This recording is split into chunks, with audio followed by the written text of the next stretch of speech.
Assalamualaikum Pak Peri, apa kabarnya Pak? Waalaikumsalam Bu Hilda. Alhamdulillah baik. Ibu apa kabar? Alhamdulillah baik juga Pak. Begini Pak, saya ada tugas CGP yaitu mewawancarai beberapa kepala sekolah terkait dengan pengambilan keputusan sebagai pemimpin. Nah, di sini saya memilih Bapak untuk diwawancarai. Apakah Bapak berkenan? Oh, tidak apa-apa Bu Hilda. Saya bersedia.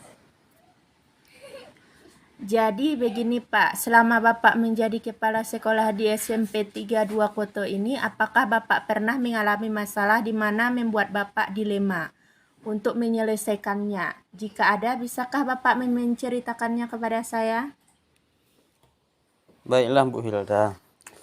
Masalah yang pernah saya hadapi adalah SMPN 32 Kutu adalah sekolah kecil di mana jumlah rombelnya hanya 5.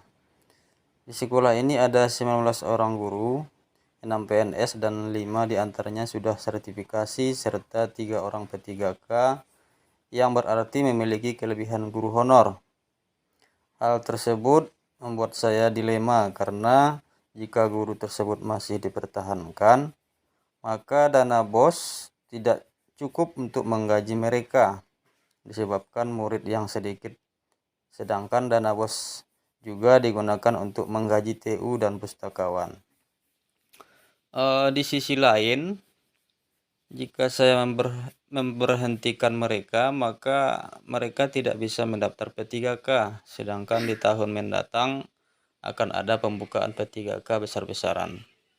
Akhirnya, saya membuat keputusan untuk tetap mempertahankan mereka dengan memberikan jam mengajar yang sedikit, yaitu 3-5 jam per minggu.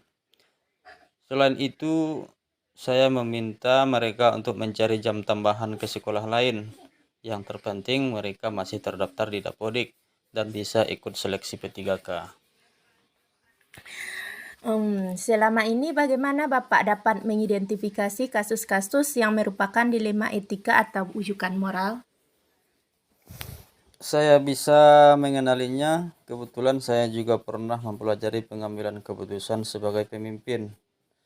Kasus itu dikatakan dilema etika jika ada dua nilai kebijakan yang bertentangan atau dua keputusan itu benar, sedangkan bujukan moral jika salah lawan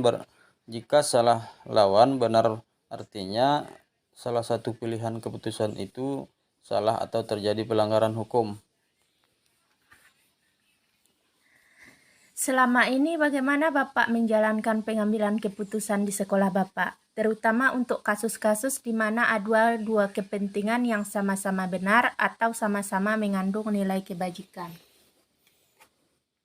Saya mengajak wakil kepala sekolah untuk mendiskusikan tentang masalah ini dan mencari jalan keluar secara bersama. Begitu ya Pak. Nah, pertanyaan selanjutnya Pak, langkah-langkah atau prosedur seperti apa yang biasa Bapak lakukan selama ini? Biasanya untuk masalah seperti itu saya memerlukan beberapa tahapan, Bu. Yang pertama, saya mengkonfirmasi masalah kepada yang berkepentingan. Kemudian yang kedua, saya berdiskusi dengan wakil kepala sekolah. Yang ketiga, saya memposisikan diri di posisi mereka. Yang keempat, mengidentifikasi apakah salah satu sisi terjadi pelanggaran hukum. Jika ada, saya akan memilih sisi yang tidak melanggar hukum. Selanjutnya yang kelima, saya akan mencoba merasakan jika keputusan saya itu diketahui orang banyak, apakah saya akan takut atau tidak karena berada dalam kebenaran. Selanjutnya, hal-hal apa saja yang selama ini Bapak anggap efektif dalam pengambilan keputusan pada kasus dilema etika ini?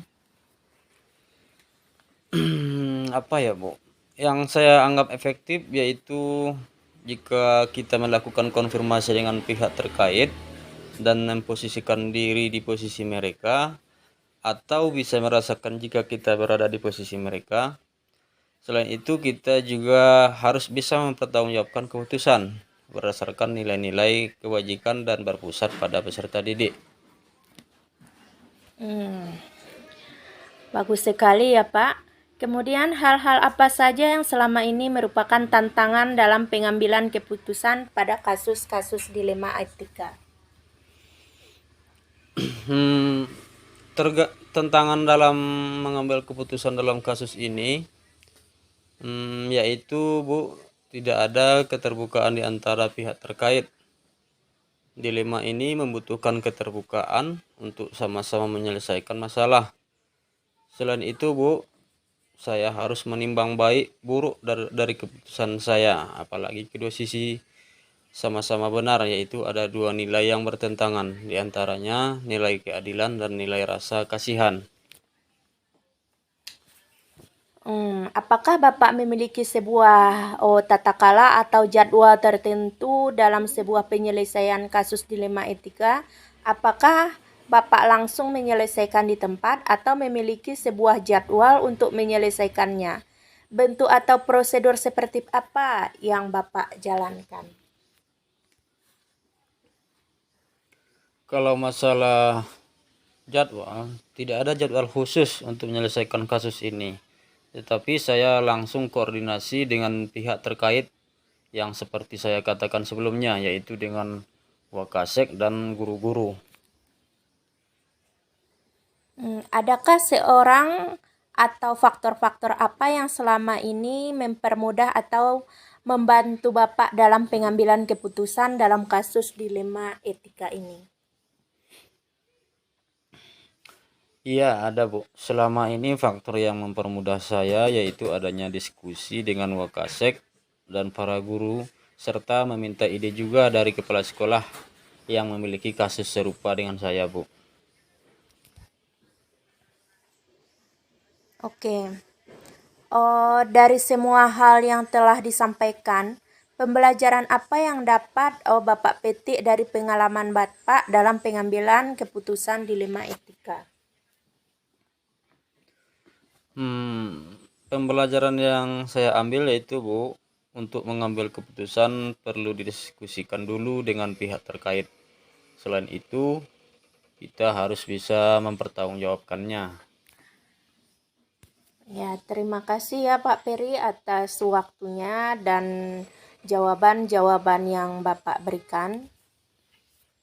Iya, sama-sama Bu Ilda. Semoga jawaban-jawaban saya itu bisa membantu Bu Ilda dalam menempuh CGP-nya. Ya, terima kasih Pak Peri. Assalamualaikum warahmatullahi wabarakatuh. Waalaikumsalam warahmatullahi wabarakatuh.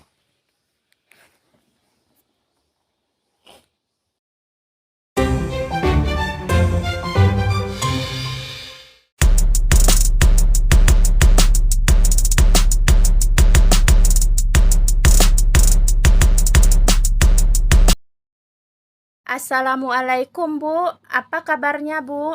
Waalaikumsalam Bu Hilda. Alhamdulillah kabar baik. Bu Hilda sendiri bagaimana kabarnya? Alhamdulillah baik juga Bu. Begini Bu, saya punya tugas di pendidikan guru penggerak yaitu mewawancarai beberapa kepala sekolah terkait dengan pengambilan keputusan sebagai pemimpin. Nah, di sini saya memilih Ibu untuk diwawancarai. Apakah Ibu berkenan? Oh, begitu. Boleh Bu Hilda, saya bersedia. Nah, di sini nanti ada beberapa pertanyaan yang akan saya berikan kepada Ibu. Nah, jadi begini Bu, pertanyaan pertama, selama Ibu menjadi kepala sekolah di MTS SD Sekelabu ini, apakah Ibu pernah mengalami masalah di mana membuat Ibu dilema untuk menyelesaikannya? Jika ada, bisakah Ibu menceritakannya?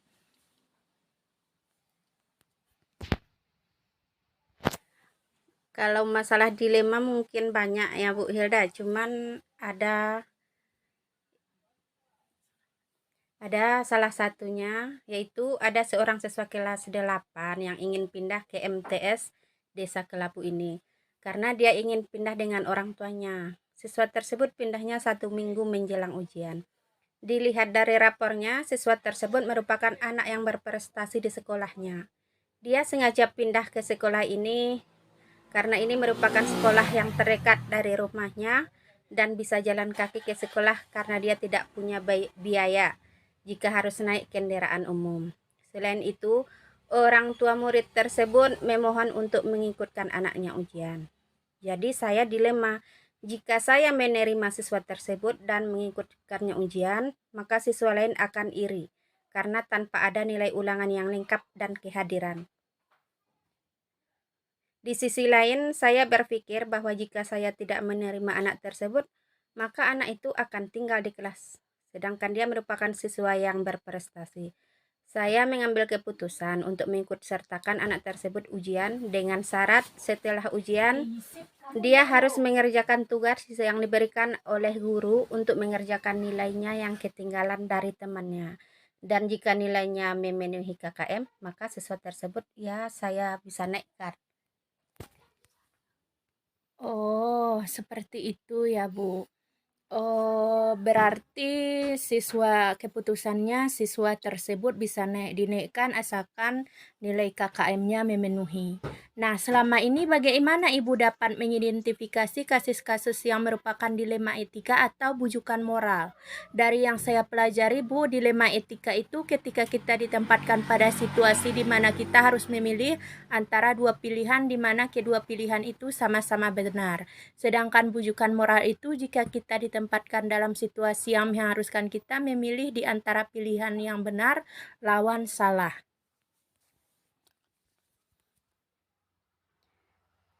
Begini Bu, kasus itu dikatakan dilema etika jika ada dua nilai kebijakan yang bertentangan dan tidak ada pelanggaran hukum. Tetapi jika ada pelanggaran hukum maka itu adalah bujukan moral atau salah satu keputusan. Itu tidak sesuai dengan nilai-nilai kebajikan.